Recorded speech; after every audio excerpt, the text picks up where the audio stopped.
Hello guys, അപ്പോൾ രാവിലെ തന്നെ പച്ചക്കറിക്ക് എടുക്കാൻ വേണ്ടി കോളിച്ചാലിന് എണ്ണയൊക്കെ അടിച്ചിട്ട് ഞാൻ നേരെ ഇറങ്ങി കേട്ടോ. എൻ്റെ മോനെ കോളിച്ചാലിന് വൻതടി കഴിഞ്ഞ് കഴിഞ്ഞാൽ റോഡിൻ്റെ അവസ്ഥയായിട്ടത് കുലുങ്ങി മടുക്കും.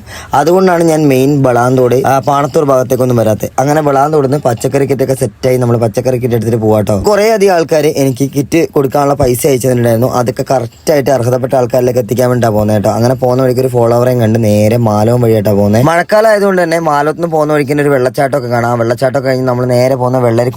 ഇന്ന് ഇടതു ഭാഗത്തേക്ക് മാലം കൊന്നക്കാട് റൂട്ടും വലതു ഭാഗത്തേക്ക് വെള്ളരിക്കുണ്ട് റൂട്ടും കേട്ടോ. പോകുന്ന വഴിക്ക് കുറെ ഫോളോവേഴ്സിനെ കണ്ടെങ്കിൽ നിർത്താൻ വേണ്ടി സാധിച്ചില്ല. നമുക്ക് പച്ചക്കറി കിറ്റുകൾ യഥാസ്ഥാനത്ത് പെട്ടെന്ന് എത്തിക്കേണ്ടതുള്ളതുകൊണ്ട് നമ്മൾ വേഗം പോവാട്ടോ ചെയ്തത്. അങ്ങനെ വെള്ളരിക്കുണ്ട് സ്കൂളൊക്കെ കഴിഞ്ഞ് നമ്മൾ നേരെ പോകുന്ന വെള്ളരിക്കുണ്ട് ടൗണിലേക്കാട്ടോ. എനിക്ക് ഇവിടെ നിന്ന് വലതു ഭാഗത്തേക്കാട്ടോ പോകണ്ടേ. വെള്ളരിക്കുണ്ട് ടൗൺ അത്യാവശ്യം വലിയൊരു ടൗൺ ആട്ടോ. അങ്ങനെ ആ ടൗണിൽ ഞാൻ പെട്ടെന്ന് ഇങ്ങനെ ഒരു കാഴ്ച കാണുന്നത്. നിരവധി ആൾക്കാർ വരണം എന്ന് കമന്റ് ഇട്ട ഒരു സ്ഥലമാണ് വെള്ളരിക്കുണ്ട്. അങ്ങനെ ഞാൻ തിരിച്ചു വരുന്ന വഴിക്ക് വീണ്ടും വെള്ളച്ചാട്ടങ്ങളൊക്കെ കണ്ടു കേട്ടോ. ചെറിയ രീതിയിലുള്ള ഒരു കോടമഞ്ഞും കാര്യങ്ങളൊക്കെ എനിക്ക് കിട്ടി കേട്ടോ. അങ്ങനെ ആ കോടമഞ്ഞൊക്കെ ആസ്വദിച്ച് നമ്മുടെ അടിപൊളി ഒരു വ്യൂ പോയിന്റ് ഉണ്ട് മാലത്ത്. ആരെങ്കിലൊക്കെ പോയിട്ടുണ്ടെങ്കിൽ ഒന്ന് കമന്റ് ചെയ്യാൻ മറക്കണ്ട കേട്ടോ. നമ്മുടെ മാലവത്തിനെ കൂർഗ് ഓഫ് കേരള എന്ന് അറിയപ്പെടുന്നത് കേട്ടോ. നമ്മുടെ കോളിച്ചാലിൽ നിന്ന് മാലവത്തേക്കുള്ള ആ ഒരു മലയോര ഹൈവേയിലാട്ടോ ഈ ഒരു വ്യൂ പോയിന്റ് സ്ഥിതി ചെയ്യുന്നത്. ഞാൻ നമ്മുടെ പച്ചക്കറി കിറ്റുകൾ എവിടെയൊക്കെ കൊടുത്തു എന്നുള്ളതിന്റെ ഒരു വീഡിയോ അടുത്തതിൽ പോസ്റ്റ് ആക്കുന്നതായിരിക്കും കേട്ടോ. ബാക്കി അപ്പം നാളെ